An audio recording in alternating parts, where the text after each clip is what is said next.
Hello friends, Radhe Radhe, नमस्कार। तो कैसे हैं आप? उम्मीद करती हूँ आप सब स्वस्थ होंगे और मस्त होंगे और बहुत ही अच्छे होंगे।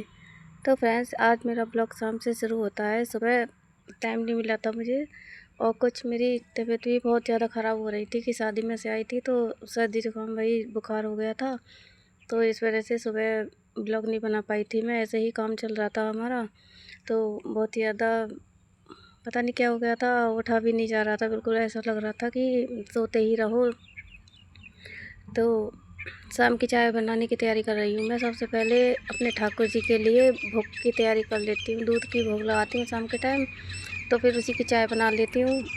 तो पहले मैंने दूध गर्म किया था ठाकुर जी के भोग का, और फिर उसके बाद अपनी चाय की तैयारी शुरू कर दी थी कि चाय बनानी थी। शाम के 4 बज गए थे और फिर चाय पी के अपने काम में भी लगना था कि खाना पीना बनाना था और गाय का भैंस का भी करना था। तो बस वैसे ही दिन निकल जाता है सारा, और शाम के टाइम तो पता ही नहीं चलता कि कब में टाइम हो गया। 9 बज गए कब में रात के। और 8 बजे मेरी लाइफ भी शुरू होती है, तो उससे पहले सोचती हूँ काम निपटाने की, पर काम हो नहीं पाता मेरा। तो फिर ऐसे ही छोड़ देती हूँ। जब 10 बजे लाइफ ख़त्म होती है मेरी, तो बाकी का काम तभी मैं करती हूँ। खाना पीना तो हो ही जाता है 8 बजे तक, और जो बाद का बर्तन और किचन साफ़ करना है वो रह जाते हैं, तो फिर उन्हें मैं लाइव के बाद में ही करती हूँ, 10 बजे के बाद। और यहाँ मेरी चाय बन चुकी थी और डब्बे में चीनी भी थोड़ी सी बची थी, पर काम चल गया था। निकालूंगी मैं, कल निकालूंगी, कल तक तो हो ही जाएगा हमारा काम। और यहाँ चाय पानी पी के हम यहाँ बाहर बैठ गए थे, तो मुझे मेथी साफ़ करनी थी। सब्ज़ी बनाऊँगी या पराठे बनाऊँगी, कुछ भी बना सकती हूँ।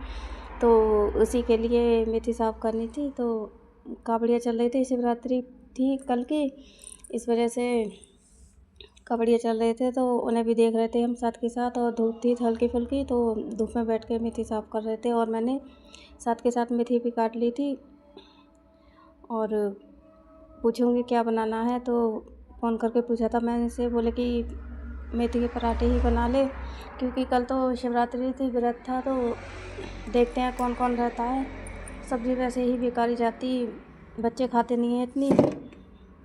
और यहाँ दूसरी गैस पे मैंने दूध रख दिया था उबलने को, और आटा मार के मैं दूध काढ़ने चली जाऊँगी। तब तक ये कम गैस पे धीरे धीरे गर्म होगा, तब तक मैं और निकाल के ले आऊँगी गाय का दूध। तो इसे मुझे जमाना था, कल व्रत के लिए भी जमाना था, और मुझे मक्खन भी निकालना था, क्योंकि घी बनाऊँगी मैं। काफ़ी सारा मक्खन इकट्ठा हो गया था, तो उसका घी बनाना था।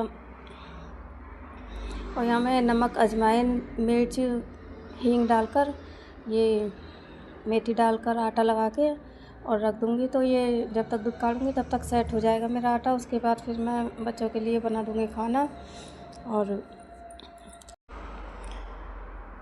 लग जाते हैं काम में। अब मैं दूध निकाल के ले आई थी गाय का, और जो चाय के लिए निकाल लिया था मैंने, बाकी का बचा था वो गर्म होने के लिए रख दिया था जमाने को दही। इसका दही जम जाएगा तो सुबह को व्रत के लिए निकाल लूँगी। वैसे मुझे तो सर्दी खांसी हो रही है, मैं तो खाऊंगी नहीं, अगर कोई और खाएगा तो उसके लिए निकाल दूँगी और मक्खन बना लूँगी बाकी के बच्चे का। तो फ्रेंड्स, आज का ब्लॉग हम यहीं समाप्त करते हैं, बस इतना ही। और ब्लॉग पसंद आया तो लाइक शेयर सब्सक्राइब कीजिएगा और कमेंट भी कीजिएगा। और दोस्तों, आपके पूरे परिवार के लिए हैप्पी शिवरात्रि। आपका दिन मंगलमय हो। और मेरी लाइव 8 से 10 चलती है रात को, और सुबह 6 से 8 चलती है। तो प्लीज़ मेरा सपोर्ट कीजिएगा मेरा वॉच टाइम बढ़ाने में। तो फ्रेंड्स के साथ राधे राधे और जय श्री कृष्णा। खाना खा लीजिए सभी।